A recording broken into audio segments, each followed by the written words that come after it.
ওই দিল্লি না ঢাকা আদির মার শাউয়া দিছে না ট্যাবলেট ঢুকাইয়া, যেই বাংলা মায়ের গর্বিত সন্তান এই ট্যাবলেটটা এই যে রাজাকারের বাচ্চা আদির মাথায় ঢুকাইছে, সেলুট জানাই ওই ভাইকে আমি।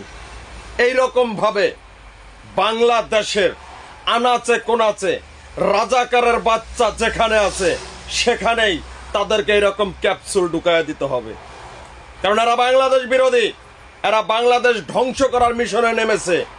আর বাংলা মায়ের সন্তান বাংলার মাটিতে বেঁচে থাকা অবস্থায় এই বাংলাদেশ ধ্বংস করতে পারবে না ধর্ম ব্যবসায়ী জামাত শিবির আর এই নব্বর রাজাকারের বাচ্চারা।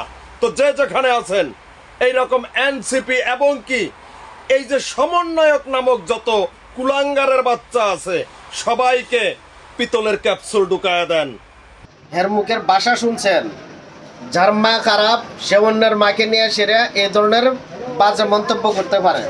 তাই আমরা অতি দ্রুত তার গ্রেপ্তার চাই, তার অতি দ্রুত আইনের আওতায় আনক। সে কোথায় আছে তাকে খুঁজে বের করা হোক।